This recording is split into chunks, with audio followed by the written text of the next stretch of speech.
सुप्रभातम। अहं अस्मि डॉक्टर दीनानाथ साह, सह प्राचार्य संस्कृत पूर्णिमा राम प्रताप संस्कृत महाविद्यालय बैगनी दरभंगातः। प्रियांशः छात्राः, इदानीमहं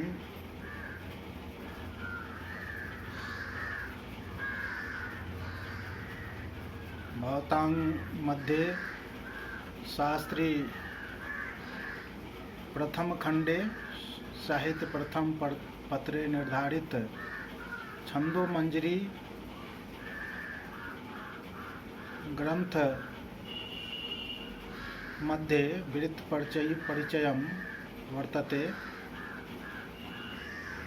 तेषां संबंधे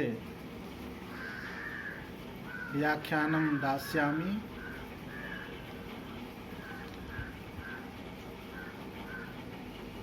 भवन्तः सर्वे जानन्ति एव यत् वैदिक लौकिक साहित्य वाङ्मये छन्दशास्त्रस्य महत्वपूर्णं स्थानम् अस्ति।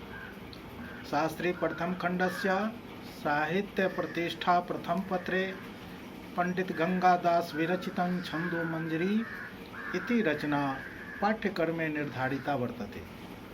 यथा संस्कृत साहित्य वाङ्मये आचार्य विश्वनाथस्य कृति साहित्य दर्पणम् इति प्रसिद्धिमवाप्नोत्, तथैव गंगादासस्य रचना छन्दो मंजरी इत्यपि लोकप्रसिद्धा जाता।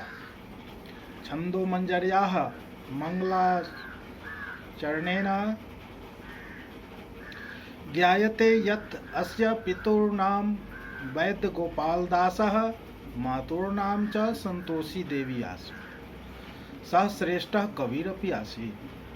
तस्य अन्याः रचनाः अपि सन्ति, यथा अच्युतचरितं, कंसारीशतकं, दिनेशशतकं च। अस्य कालः त्रयोदशतः पंचदश शतक ख्रीष्टाब्द मध्ये अनुमीयते। छन्दो मंजरी इति ग्रंथे छन्दसां परिचयः वर्णितः वर्तते। अत्र प्रथमः वृत्तपरिचयः प्रस्तूयते मया। यथोक्तं पद्यं चतुष्पदी तच्च वृत्तं जातिरिति द्विधः। वृत्तमक्षरसंख्यातं जातिर्मात्रा कृता भवेत्। पद्यं चतुष्पदी, एकस्मिन् पद्ये चत्वारः पादा भवन्ति इति। तच्च चतुष्पाद समन्वितं पद्यं वृत्तं वृत्ताभिधं च। जाति नामकम् इति द्विधा। जाति नामकम् इति द्विधा द्विविधं भवति। तत्रापि वृत्तं अक्षरसंख्यातं वर्णगणनापरिमितं भवति। जाति तो मात्राकृता मात्रागणना परिमिता भवति। तथोक्तं वृत्तमंजर्याम् अक्षरैर्गणना यत्र तद्वृत्तमिति कथ्यते। मात्राभिर्गणना यत्र सा जातिरभिधीयते। तत्र मात्रा विचारः अपि द्रष्टव्यम्। एकमात्रो भवेत् हर्षो, द्विमात्रो दीर्घ उच्यते, त्रिमात्रस्तु प्लुतो यो व्यंजकं चार्धमात्रकम्। अर्थात एक श्लोक में 4 पाद अथवा 4 चरण होते हैं। इन चारों पादों से युक्त को पद्य या वृत्त कहते हैं। इस पद्य के पुनः 2 भेद होते हैं, वृत्त तथा जाति। वृत्त में अक्षरों की गणना तथा जाति में मात्राओं की गणना होती है। मात्रा के संबंध में एक मात्रो भवेत हर्षो, एक मात्रा जिसमें हो वह हर्ष। द्विमात्रो दीर्घमुच्यते, 2 मात्रा जिसमें हो वह दीर्घ कहलाता है। त्रिमात्रस्तु प्लुतो गियो, और 3 मात्रा जिसमें हो उसको प्लुत जानना चाहिए। व्यंजकं चार्ध मात्रम, और व्यंजन को अर्ध मात्रा मानना चाहिए। अब आइए वृत्त भेदों को, जैसा कि श्लोक में वृत्त और जाति होती है, 2 भेद, पुनः वृत्त के भेद किए गए हैं, जैसा कि छंदो मंजरीकार ने लिखा है। समम अर्ध समं वृतं विस्मं चेति तत् त्रिधा, समं सम चतुष्पादं भवते अर्ध समं पुनः, आदिस्तृतीयवत् यस्य पादस्तोर्यो द्वितीयवत्, भिन्न चिन्ह चतुष्पादं विस्मं परिकीर्तितम्।